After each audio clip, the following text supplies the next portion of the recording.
Hi there. It's another day. I'm here in the backyard, and I've been working on getting a little bit better visualization of what I'm going to do back here with the water plan. We took a trip to Tucson a couple days ago to check out the Dunbar Springs neighborhood. Got a lot of good inspiration there with the way that they're harvesting water into basins.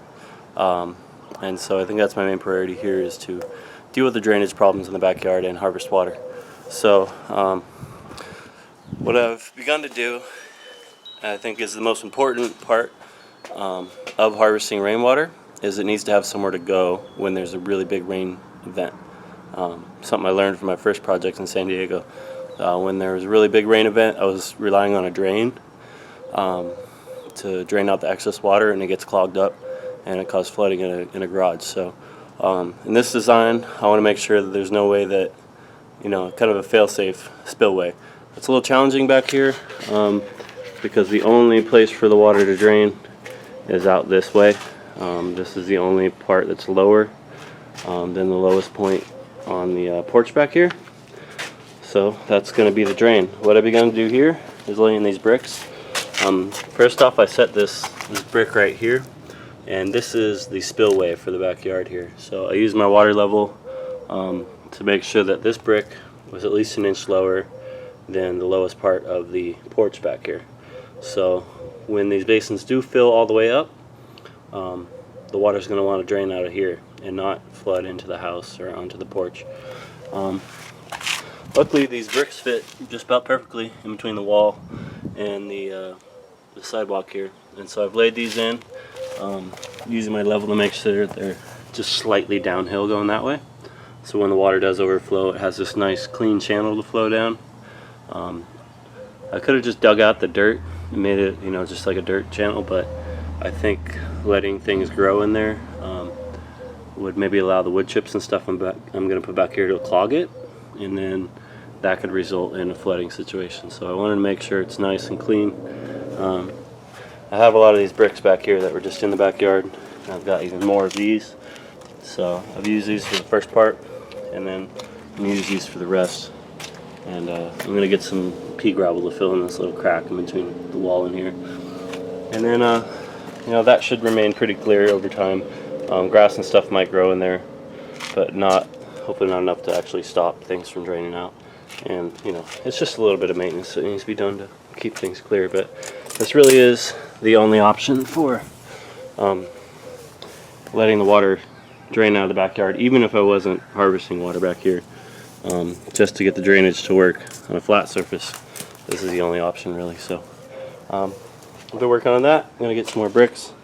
And then what I've been doing out here with all these flags is kind of mapping out where these drainage basins are going to be, where these water harvesting basins are going to be. So my cousin and her husband, they want a place for the kids to be able to play. And so you can kind of see this circle flags right here. It might be kind of difficult to view it on video, but basically where I'm standing right now is going to remain open as a place for the kids to play. It's kind of covered in wood chips, and then as well as this part over here is not going to change much. So everything that's over here on the other side of these flags, this is going to be dug down. We're going to hire a little mini excavator, rent one, and dig this down maybe a foot at the most. And this is where all the water from the roof is going to settle into the basins that kind of come around over here. And then all the dirt that we dig out of here, we got to do something with it. So we're going to spread that out over here where the fire pit area is, raise that up slightly, and so that we have a place to put all that dirt that we're digging out. Some of it will also go back against the wall, just to make sure the wall is shored up nice and good. Don't want to dig too close to that. And on this side, we're going to have a little veggie garden, have a fence between this corner and the wall to keep the dogs out, and that'll kind of just be like one large basin that we're going to put some compost into as well, and a lot of wood chips. So a lot of the water from this roof will drain into that basin, fill that up, and then when it overflows, it'll go along this channel along the porch and out the other side. So that's just a little idea of what I'm working on today.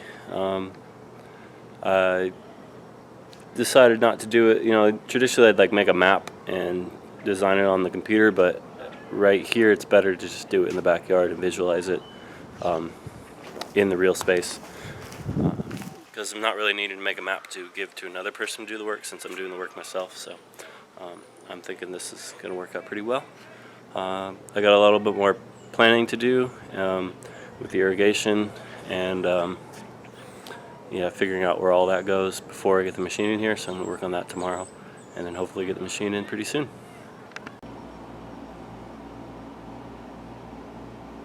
So I just finished off this drain channel right here. Finished laying the bricks into it, and I was testing it. As you can see, the water is flowing out and draining out of the yard here through this low point. So it's got bricks in there, filled in the gap with some gravel. And it's got the hose running into it right now, so you can see once this filled up, it started flowing out over the bricks, and is flowing down this channel right here. About a ½ inch thick right there, so hopefully it'll keep everything from overflowing.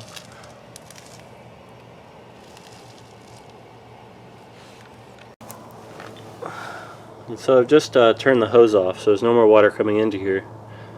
So this will show you what will happen once the rain stops. This is going to continue to overflow until the water level drops below that brick right there at the beginning, and then the rest of the water will be left in the backyard to soak in and water the plants. So we're not just trying to drain the rain out of the backyard, we're trying to capture most of it and just let the excess go out. So this is kind of a just a simulation of what would happen if there was a really big rain event. Sometimes we get like 2 inches of rain in an hour here during the monsoon season, and so this would let that excess flow out. As you can see now, this water has actually stopped moving. This is moving very slowly. There's a little bit of sediment that has accumulated on this bricks, but as the water flows it can move that down, which is what I was looking for with that nice smooth surface. So as you can see here, this water has just about reached this level, and so everything over here would be there left to soak into the ground. Now this of course is going to be extended across the whole backyard here. Alright, today's the day. Back in the backyard, we got the machine from Home Depot last night, and I'm ready to start doing some corrective surgery on the landscape back here, so I can harvest some water and deal with this drainage. I want to show you a couple things I did yesterday. I forgot my camera, so I couldn't cover them, but I finished digging out the rest of this trench here so I could extend one of these irrigation channels here, one of the stations. It did 90 off there and go out that way. I just extended that out here and just kind of stemmed it up. So this right here is going to be the irrigation box for all of the drip system out here. I don't really like overly complicated irrigation systems where it's all underground, because if it breaks it's really hard to find the leak. We're not going to have any above ground sprinklers here, so this will just be 2 stations, one for the trees and one for the bushes, since they need to be on different watering schedules. And then we'll just run off this above ground HDPE drip system. So that's easy to bury just under the wood chips. If it's leaking or you need to change it, really easy to get to. So that's that there. I capped it off here and capped off these stubs as well, so that I could pressurize it and make sure it wasn't leaking. I'm really glad I did that, because I found a leak over here where somebody else had made a repair. You can see I cut that section out already, and it was underground, so I wouldn't know about it if I didn't pressure test it. So I'm glad I know about it now. One thing is, I bought a PVC cutter from Lowe's, and it lasted maybe 5 or 6 cuts before the blade just crumpled up. So not really happy about that, but I'm going to go return it and get a different one. So I'm going to have to wait until I get a new one to finish fixing this, but it's okay, I don't have to dig here. Yeah, we got the machine here now today. I'm gonna get to work on reimagining the landscape back here. First thing I'm gonna do, this whole area over here is gonna get filled up with all the dirt that we excavate from over there. But first thing I want to do is come back here along the wall, and I'm just gonna dig a ditch, and then fill it back in, basically. And what that's gonna do is hopefully cut off a lot of the roots that are coming from these trees back here, these suckers. So that we hopefully don't have that problem as much anymore. So I'm digging along the wall on this side and that side, and then just fill back in, and then I'll get started on shaping the rest of it. Okay, so we've been working on this back side of the yard here, figuring out how we're going to be doing this. Dug out this pit right here. It's going to be for the garden area over here. The main basin for this side, and collect water off this roof. And basically we're just wheelbarrowing the dirt back into this corner here. I had to go get a bigger wheel for the wheelbarrow because the one that was on there was making it much too difficult. But yeah, it's very rough. We're just roughing it out right now, and most of the shaping will be done by hand. We ran into a couple spurs that came off of this pipe that were capped off, so I didn't know about them, but it's alright. Just have to trench this out and fix all that after all the rough work's done. But we got this side done, and we'll move on to the other side of the yard and continue shaping it.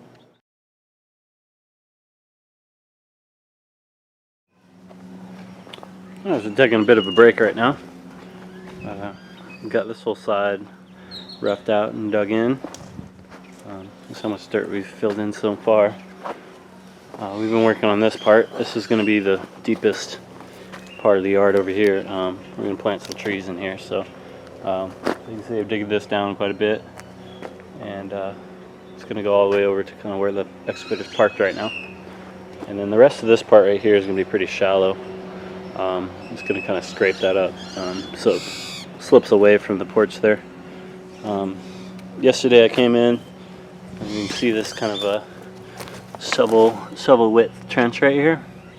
I measured that with my level to make sure this part right here, about 3 inches lower than the porch over there. So I'm going to make this whole area here slope down to this point, and that way the water will flow away from the porch. And then this is kind of going to be the path that the water will travel if it needs to overflow from over there. It'll come where those flags are here, through this kind of trench, around this way and then out.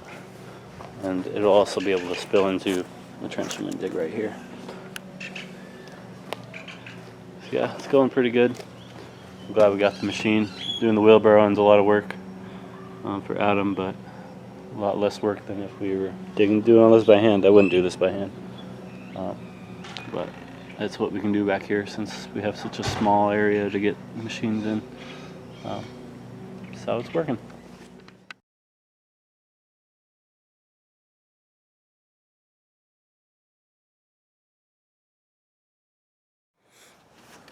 Okay, we made some good progress so far. I think we're done with the wheelbarrowing part, which Adam's happy about. We've got this main basin over here dug out and smoothed out here. It extends this way as well. That's all the dirt we moved. And so next what I'm going to do is we plan to plant some trees over here, about 3 trees, and you need to dig as big of a hole as possible when you transplant a tree to give it nice good drainage, especially since there's kind of a clay layer down here. And so since I got the machine, I'm going to use that to dig some nice big holes to transplant trees into, and just set that dirt aside so we can fill the hole back in. And then once I'm done with that, I'm going to come up here to this main area right here and use that little grater bar on the machine to push a lot of this dirt towards the back here, towards this pit, and all along this curve where there's this little cliff right now. I'm going to have kind of a berm that will be held up by rocks on this side, so that'll make sure all the water drains away from the house towards the back here. So I'm going to start on that. So I've started digging a hole over here for the future trees, and what I ran into was a super hard clay layer. This stuff is just basically It's like concrete. I was even having trouble getting through it with the excavator. I'm glad it's got sharp teeth on there, but what I was decided to do, since it's such a hard pan down here, when you're transplanting trees, in fruit trees, they always say they like well-drained soil. Well, it's not going to be very well drained if it's a bowl made of hard-packed clay. So what I decided to do is just dig one long trench along here where I want to put the trees. So I'll keep backing up the excavator as I come around this basin and just dig one big hole, basically. And so that when we plant the trees in there, we'll fill it back in with the loose dirt, mix with some compost, mix with some organic amendments, and that way the trees will have a much better chance of thriving with this loose soil to come into. If you're planting from seed, you might not have that problem because the tree's roots will actually go through that stuff. But when you're transplanting, you want to give the tree the best chances you can, since you're paying $80 for that tree or whatever it is. And so I think this will work pretty well. Have this big, this hole is all going to get filled back in, obviously, but it'll be this nice loose area for the roots to spread out as the trees get established, and then all the water that's coming into this basin can soak right into that and water those trees. So I'm going to continue digging on. One thing about this too is once you get a hole, once you punch through this really hard layer and you get a hole going, it's a lot easier to keep digging that same hole than to start a new one, because you can get underneath that hard layer with the bucket's teeth. So it'll make it quicker to actually dig one big hole than 3 smaller holes. So I'm going to keep doing that. So there is the tree ditch. A bit dramatic, I know, but I want to give these trees the best chance they can get to thrive here. Seeing as the soil here in Phoenix is not that great as far as drainage goes, especially not back here. But once I got through that hard layer, it's a bit sandier down in the bottom, so that's good to help it drain out. So finished up with that. A little bit time left, sunlight left. I'm going to use the machine to help smooth this out a little bit over here, so I don't have to do it all by hand. Then we'll have to load it up and get it returned. Alright, so after a very long day, sun's almost going down, and I finished with all the machine work that I have to do back here. Quite a lot of carnage, as you see.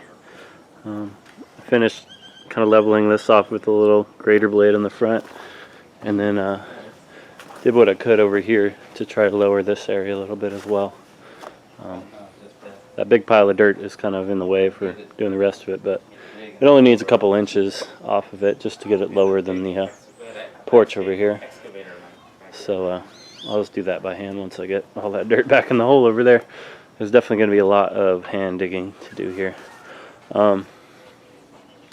Yeah, I don't know if I mentioned this before, but like I said, this is quite drastic. But the reason I'm doing all of this earthworks and moving and getting a machine in here and everything, it wouldn't be necessary except for all the drainage problems that are existing here, with the way that the plot was graded before they put the house on here.